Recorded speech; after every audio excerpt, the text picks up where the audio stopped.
Vous souhaitez me demander un build pour une Warframe ou pour une arme? Bonne nouvelle, la playlist tout nouvellement créée, Pimp My Build, est faite pour vous. Et bien c'est parti.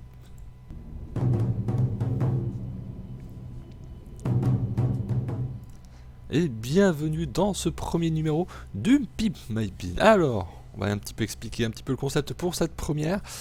Il s'agit en fait de répondre en fait à vos demandes de build sur telle arme, telle Warframe, des choses que je n'aborde peut-être pas forcément ou peut-être pas forcément comme vous l'aurez peut-être souhaité, d'avoir un build peut-être orienté d'une certaine façon. Bref, répondre à un certain nombre de commentaires que je vois assez souvent sur d'autres vidéos.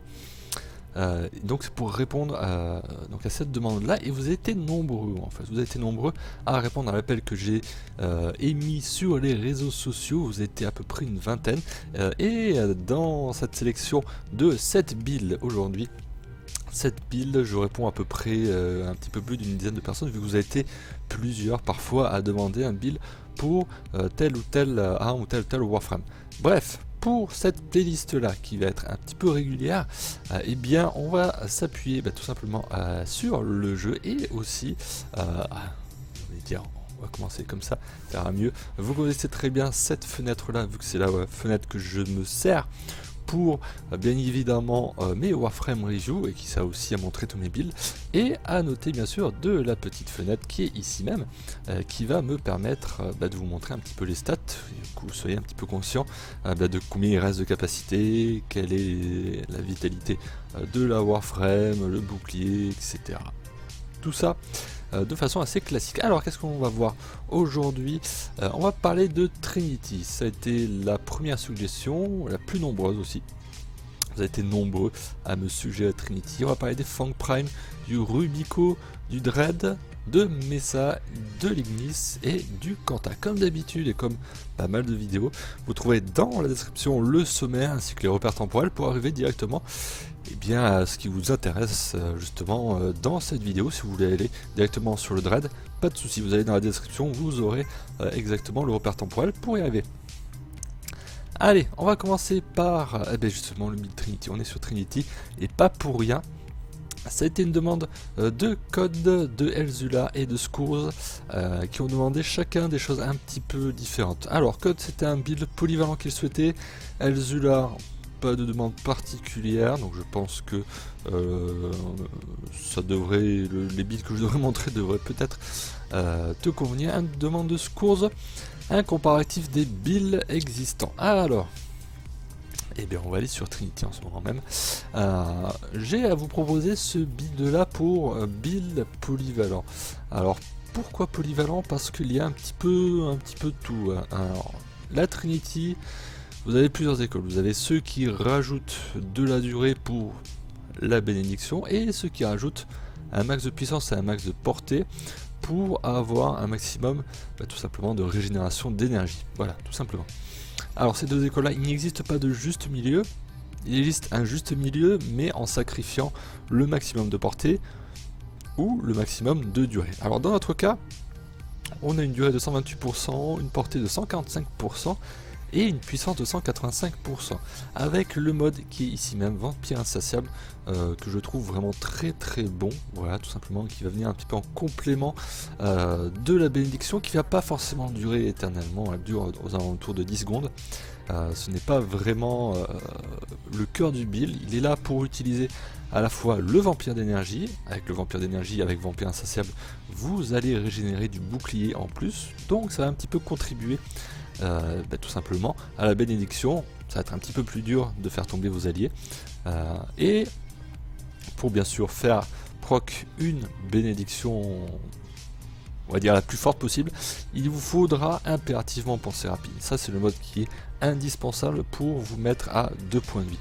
Avec 2 points de vie et une vitalité, et puis le mode physique, parce que bien sûr si vous mettez rajeunissement, vos points de vie vont atteindre 2, et puis après ils vont remonter petit à petit. Donc voilà, ça va pas être totalement du 99%, donc pour ça il vous faudra automatiquement une vitalité pour atteindre un bon 99%, et le mode physique qui viendra un petit peu rajouter, et puis c'est surtout pour ne pas essayer le rajeunissement. Alors en termes de comparatif de build, il n'y en a Voilà, il existe des builds qui sont focalisés vraiment sur la bénédiction avec de la durée. Ça c'est très bien, c'est de la durée, c'est un petit peu de puissance, etc. Et les builds qui sont vraiment sur le vampire d'énergie, je ne sais pas si j'ai à vous montrer ici même. J'ai un build sur de la durée, voilà, ça c'est un build sur la durée, vous voyez. On arrive à 254% de durée, on perd de la portée. Mais c'est pas grave parce que la bénédiction ça a une portée infinie. Pas de problème. Et en termes de puissance, on ne peut pas être bien sûr au max là-dessus, vu qu'on est assez limité par la quantité de modes. Important ici aussi la présence de vigueur, c'est là pour un petit peu aller au-delà du 99% que certains ont. Pour rappel, la bénédiction Trinity, lorsque vous êtes à 2 PV, et bien tout simplement le 99% c'est pas tout à fait un 99%, c'est un 99, quelque chose. Et donc ce quelque chose est d'autant plus près des 99,9% que vous avez de points de vie, tout simplement. Et pour cela, il vous faudra juste diviser en fait vos points de vie que vous avez actuellement par le maximum de vos points de vie. Donc c'est à dire que plus vous avez de points de vie, plus la fraction de vos points de vie restants, c'est-à-dire 2 avec pensée rapide, sera faible par rapport à votre montant total. Ici on a 860 PV. Donc ça pour rappel, je vous ai démontré ce genre de choses via la vidéo les plus hautes résistances sur Warframe, vu que Trinity est la Warframe qui donne le plus de résistance dans le jeu.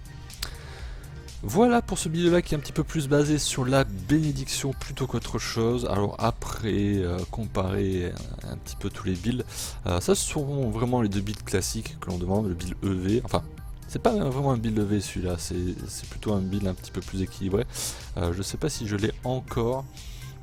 Voilà, là j'ai un build EV qui n'est pas forcément max puissance. Alors la pensée rapide, c'est un réflexe la pensée rapide, c'est vraiment pour éviter de tomber. Lien plus pensée rapide, bon, voilà, on est tranquille. Le build EV traditionnel, j'ai envie de dire, c'est de la portée à fond, tout simplement. On rééquilibre avec courage passager intensifié pour rajouter. La continuité accrue n'est pas forcément très nécessaire au final. Vous pouvez très bien vous en passer et mettre notamment colère aveugle. Aucun souci pour ça, vous pouvez très bien le mettre. Non, on peut pas le mettre dans ce build là, c'est un build sans format. Vous pouvez très bien sacrifier. Allez, on va sacrifier un petit peu du flux accru et je pense que on devrait être bon sur la colère aveugle. Voilà, on est bon dans cette configuration là. Vous pouvez très bien mettre, voilà, on est à 224% de puissance. Par contre sur l'économie d'énergie, c'est un mode que je ne touche pas forcément beaucoup en fait, la colère aveugle, parce que 55% c'est quand même un poids qui n'est pas négligeable sur le coût des compétences. Donc pour cela je ne mets pas vraiment max, je ne mets pas forcément tous les modes de puissance sur ce build là, tout simplement.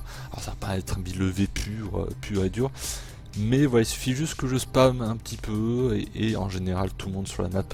Alors il reste un mode encore, mode Exilus, hop, il reste encore le mode qui rajoute de la puissance. Il est où?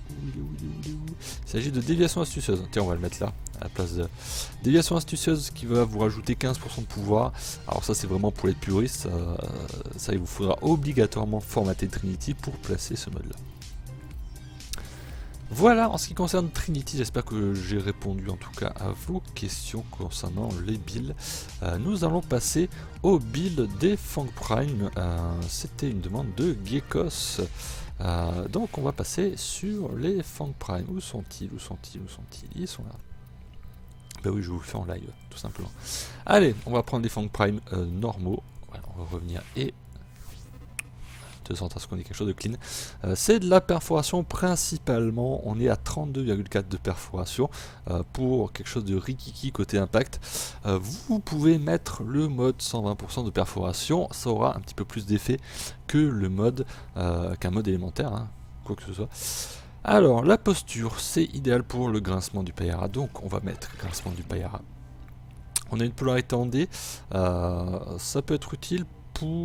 Bon, vous avez le choix, pour l'arrêter en D, hein. Vous avez ces modes là qui peuvent être intéressants. Éventuellement le mode paré, si vous jouez avec la parade, ça peut vous faire justement des finishers assez facilement. Encore que le mode paré, ça je l'ai pas encore dit, il faut que l'ennemi vous donne un coup au corps à corps, ce qui n'est pas le cas de tous les ennemis. Voilà. Donc vous avez le choix, j'ai envie de dire, on va partir sur du dégât parce que, à vrai dire, frappe vitale c'est intéressant sur des armes qui font quand même pas mal de dégâts à la base. Ici on est sur une arme qui est rapide, on a 1 de vitesse d'attaque, on n'a pas beaucoup de critiques, donc on peut pas vraiment se baser sur les dégâts de base. Et si on veut avoir une frappe vitale qui soit intéressante, il va falloir qu'elle soit montée. Donc ça veut dire le moins 140% d'économie, il va falloir le faire. Parce que la frappe vitale normale, c'est pas les 5%, 5% des quelques 36 de dégâts, 36 de dégâts, 5% de ça, ça va pas vous rajouter beaucoup de PV. Hein. Donc voilà, on va partir sur de l'explosif. Tiens, j'ai envie de faire de l'explosif aujourd'hui. Le traditionnel, alors ça c'est vraiment le modding de base. Hein. On est vraiment sur du très classique. Pas de critique, donc ça ne sert à rien de mettre du critique dessus.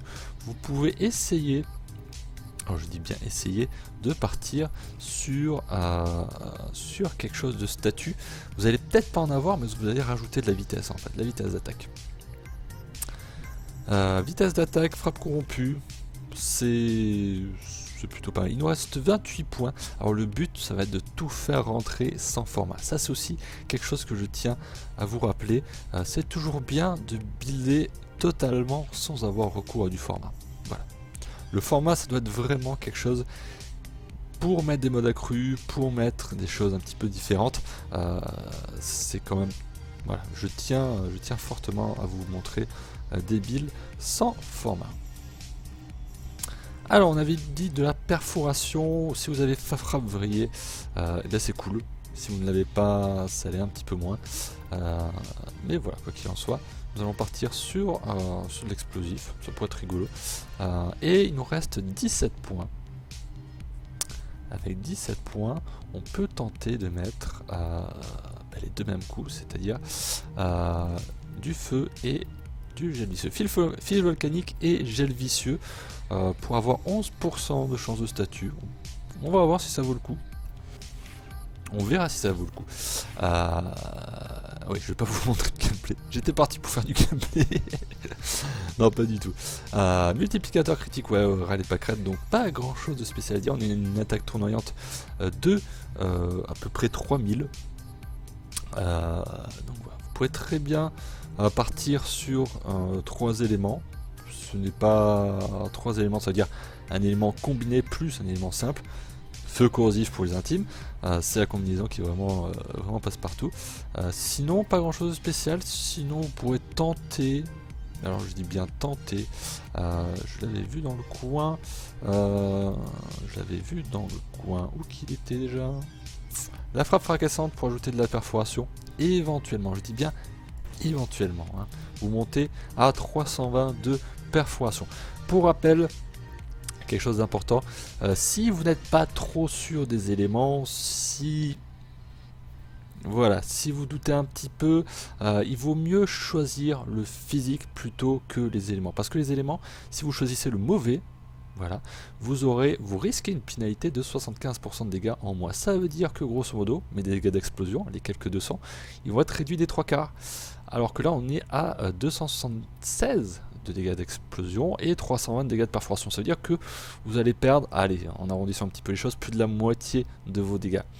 Donc, avec le physique, vous ne risquez pas ce genre de choses. Vous ne risquez pas d'avoir autant de pénalités. Ce ne sont juste les éléments combinés, explosifs, gaz, viral, corrosif, qui peuvent avoir ce genre de malus. Donc, on fait gaffe à ce genre de choses. Nous allons changer de build, nous allons passer sur le Rubico, c'est la demande de Bloops. Allez. Le Rubico tout fraîchement formaté. Alors qu'est-ce que ça vaut cette arme exactement? Ça vaut plutôt pas mal en fait. C'est plutôt pas mal cette arme. Allez, on va passer aux statistiques de base, voilà. On va revenir ici même. On est à 160 de dégâts de type impact pour 30 de dégâts de perforation et 10 de tranchant. Ça veut dire que, encore une fois, vous avez assez de dégâts d'impact pour placer le mode 120% d'impact. Donc, on va en profiter. On va en profiter, allez. Ce build là est composé donc d'une dentelure, gros calibre, champ divisé. Alors le gros calibre ça pète un petit peu de la précision, on est à 13,3, on descend à 9,6. Alors pourquoi un sniper n'a pas une précision parfaite?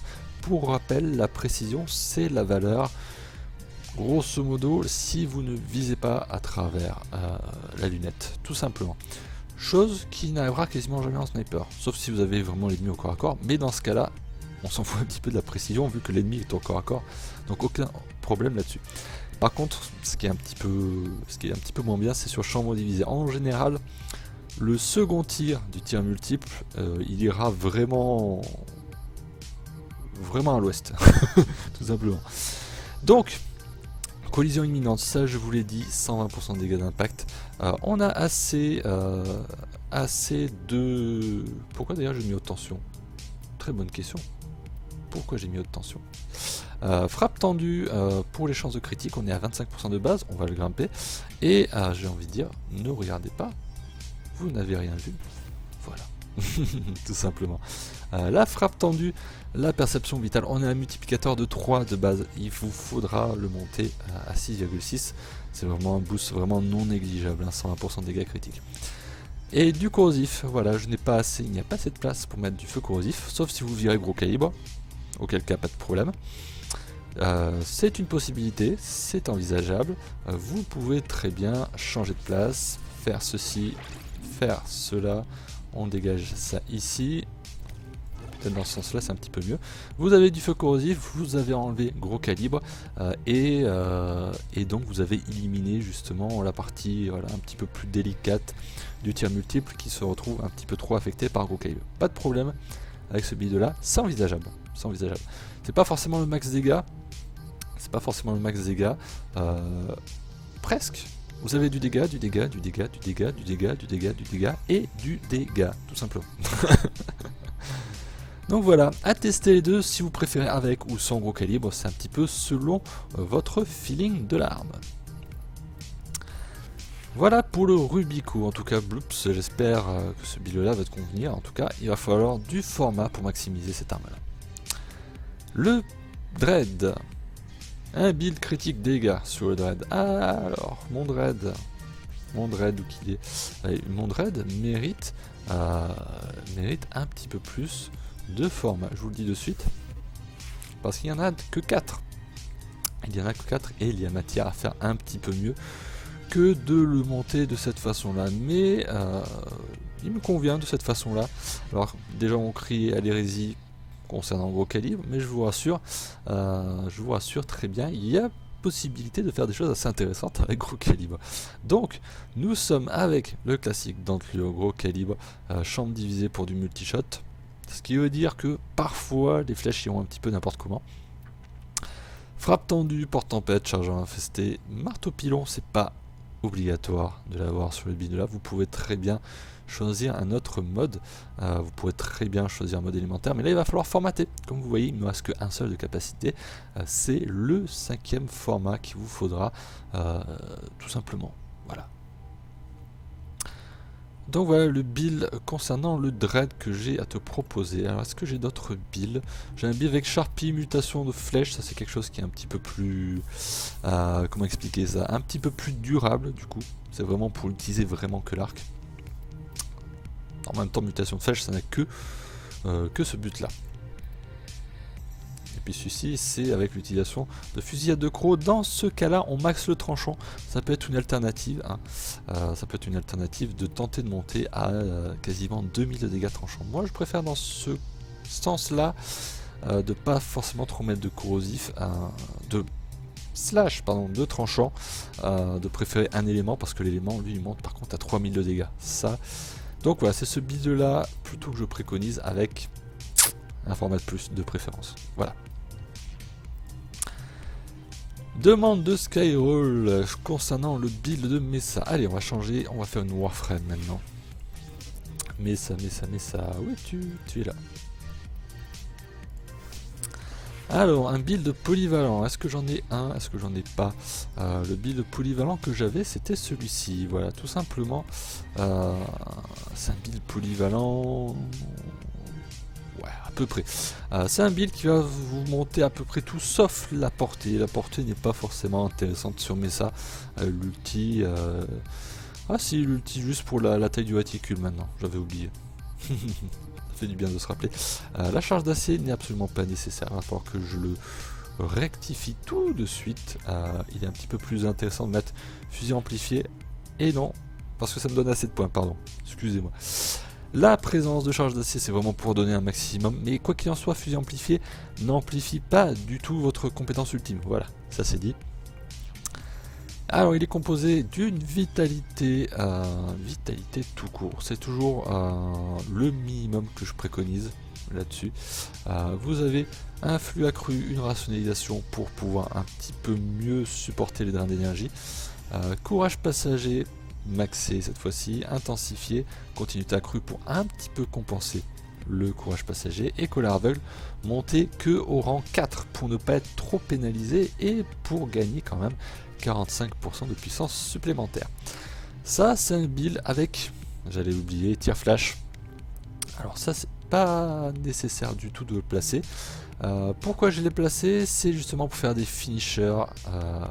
Tout simplement le flash que provoque le tir flash ouvre au finisher, et donc la charge d'acier bénéficie au finisher, etc., etc. Ça permet avec mon arme de mêlée, voilà, de un petit peu gérer de façon un petit peu plus sereine les mobs qui sont un petit peu plus tanky. Voilà.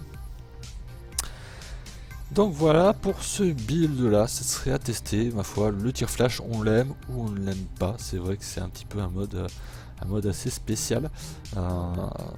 Ce genre de build là, je le jouais auparavant, notamment avec expertise éphémère. Je vais vous le mettre là juste à l'instant, expertise éphémère, qui m'enlève encore plus de durée. Donc ça veut dire que le tir flash, voilà tout simplement, qui est l'augmentation de salle de tir, ça veut dire le buff qui se déplace de personne en personne, il se déplace rapidement de personne en personne. Et comme le flash du tir flash, logique, est provoqué à la fin du buff, ça veut dire qu'il y a 3 flashs, parce que je crois même pas qu'il y a 4 personnes, mais il n'y aura que 3 flashs, je crois de mémoire. Ils arrivaient assez, voilà, en un intervalle de temps assez court, et c'était plutôt pas mal. Là vous allez avoir du temps, de la durée, parce que notamment le bouclier bondissant, c'est-à-dire la compétence 3 de Mesa, mais justement vous avez besoin quand même d'un petit peu de temps pour cette compétence là, sinon ça serait pas un build vraiment polyvalent. Vous avez 230% de puissance, parce que Mesa bien sûr c'est l'ulti. Voilà, vous allez déclencher votre ulti pour justement certains moments dans la mission où vous serez un petit peu encerclé, que vous aurez besoin justement d'avoir beaucoup de DPS, de pouvoir shooter beaucoup de mobs en même temps, tout simplement. Voilà pour ce qui est du build de Mesa. En tout cas j'espère que ça va te plaire, Sky Scroll. C'est un build, d'ailleurs c'était même pas un build polyvalent, c'était un build économie ulti, pas totalement économie d'ailleurs dans ce cas. Lignis, demande de Mactrick et demande de Enatino. Alors, 2 builds dans ce cas-là. Un build de dégâts et statut, un build de fun statut et radiation. Alors nous allons chercher un petit peu Lignis dans notre cas. Lignis qui est là, qui est formaté 6 fois. Alors, en voilà, on va commencer par le build fun du coup, parce qu'il était déjà... Il est déjà là en fait, tout simplement. Ce build fun, il abandonne les dégâts au profit du statut, tout simplement. Vous allez avoir pas mal de choses. Alors, première chose, il n'y a pas de denture, c'est normal parce que on part sur du statut. Statut poison radiation, avec le mode souffrance continue. Vous ne le voyez pas souvent et pourtant je l'équipe assez souvent sur mes armes. C'est un mode qui va vous permettre de rajouter 100% de durée de statut. Et dans notre cas, on a la radiation. Ça veut dire que la radiation va durer aux alentours de 24 secondes, si je mémorise bien. 24 secondes de radiation sur lequel vous allez être un petit peu tranquille. Vous n'allez pas forcément faire du dégât de fou, on est qu'à 112 de dégâts, mais vous allez avoir du statut. Qui dit statut dit utilisation des modes 60%, 60%. Voilà, tout simplement. J'en ai mis 3. Pourquoi? Et bien pour tout simplement monter le plus haut en statut par seconde. Alors j'ai du poison en plus, pour faire un petit peu de dégâts, ça peut être un petit peu utile. Chambre divisée, tempête de feu. Tempête de feu, c'est un mode qui est absolument à mettre sur l'Ignis. 24%, 24% de portée au final, voilà, ça va vous faire vraiment une portée beaucoup plus intéressante sur Ignis. J'ai rajouté chargeur infesté, mais vous pouvez rajouter d'autres modes, des modes en polarité d'Aramon. Qu'est-ce qui pourrait être intéressant? Ah bah non, au final il n'y a pas grand chose. On a déjà mis mutation de munitions de fusil. Pourquoi? Bah tout simplement parce qu'il va falloir être un petit peu autonome. Alors, on va pas essayer de pas utiliser de consommables de munitions, voilà, parce que bien sûr, qui dit peu de dégâts dit forcément un petit peu utiliser à flux tendu les munitions. Et donc on va que dire de plus, pas grand chose, voilà. Le but c'était d'augmenter le statut par seconde et on arrive à 70%. Souffrance continue absolument nécessaire dans ce build là. Vous pouvez faire autre chose avec chargeur infesté, éventuellement vous passez une mutation de munitions de fusil, c'est possible. Vous pourrez très bien mettre infâme accélération, hop, il est là, infâme accélération pour de la cadence de tir. Et vous le voyez, côté statistique, vous montez à 133% de statut par seconde. C'est envisageable, mais là ça va être un gouffre à munitions. Par contre, la combo qui serait peut-être plus intéressante, ça serait peut-être celle-là. Ce serait peut-être celle-là effectivement, du coup d'avoir 933% et la mutation de munitions de fusil. C'est possible, voilà. C'est selon vos goûts, voilà. À adapter selon le besoin. Deuxième, alors ça c'était la demande de Enatino. Mactric, dégâts et statut.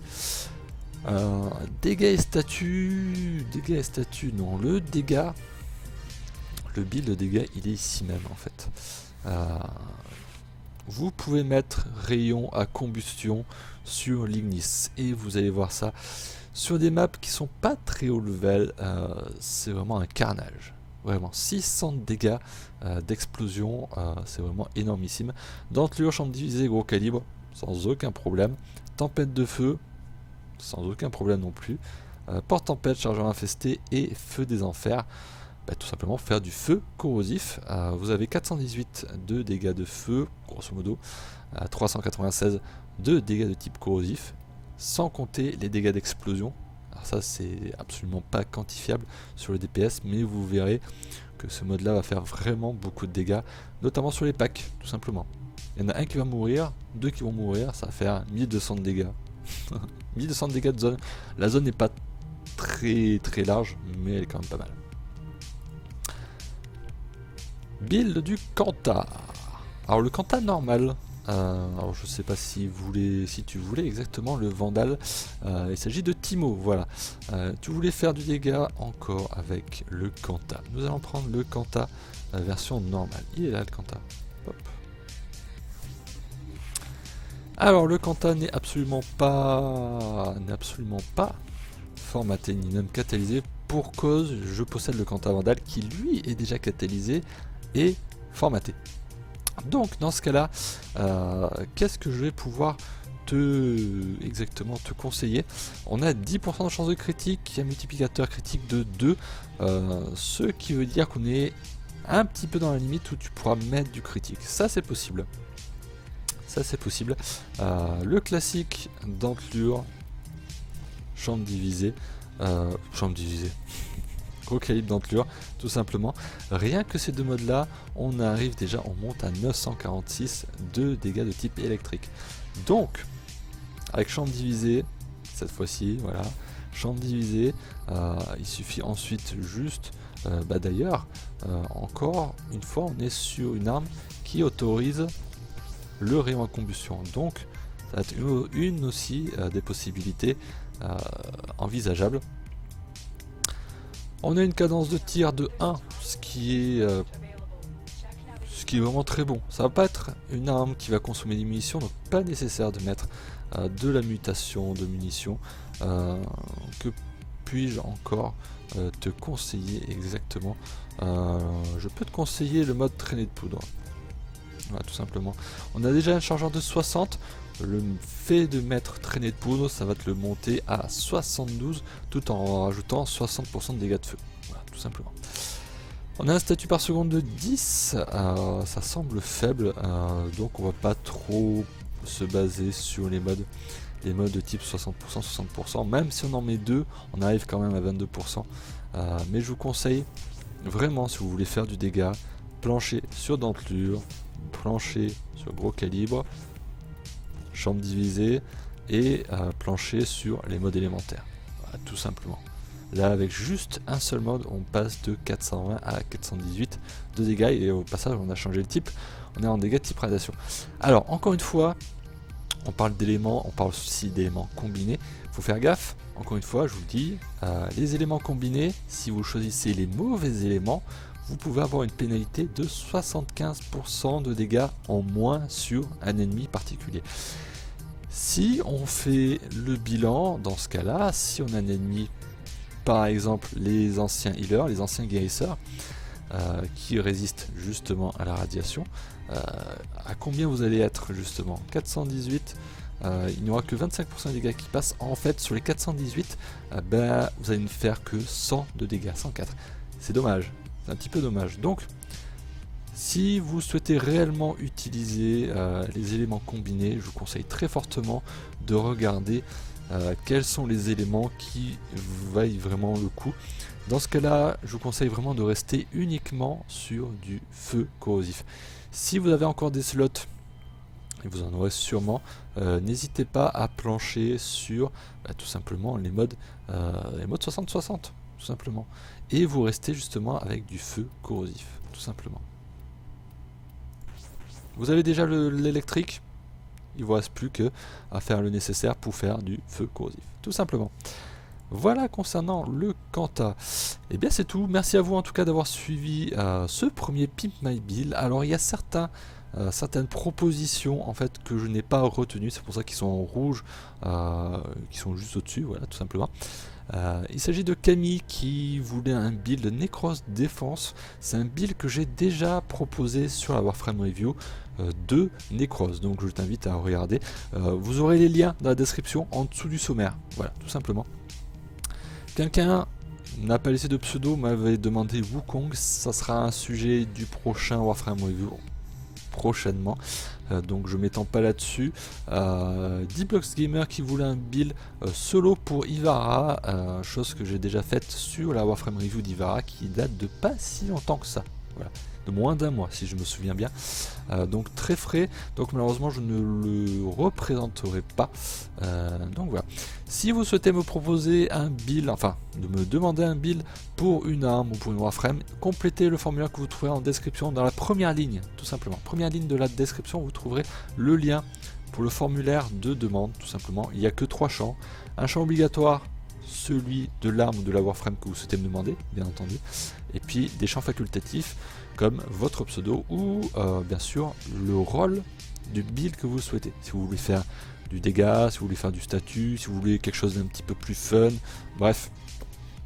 Si vous avez déjà complété le formulaire, si vous n'avez pas été cité et si vous n'êtes pas en rouge, pas de souci, je garde votre proposition. Il y avait certaines personnes qui avaient demandé Sarine notamment. Pas de souci, vous êtes encore dans la liste, ça sera traité prochainement. Alors il y a un certain ordre de priorité, c'est-à-dire le premier arrivé, premier servi, déjà.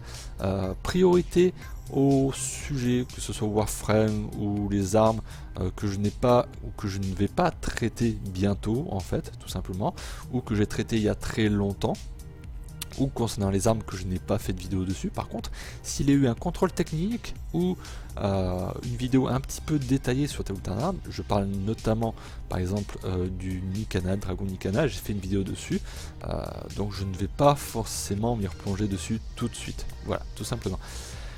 Je pense que j'ai fait le tour. En tout cas, n'hésitez pas à tester les builds que je propose tout simplement sur cette vidéo là, ça va peut-être vous permettre de découvrir éventuellement des nouvelles choses. Puis en tout cas, n'hésitez pas à commenter ou à la partager tout simplement si elle vous a plu. En attendant, je vous retrouve très prochainement pour de nouvelles vidéos. Ciao ciao tout le monde.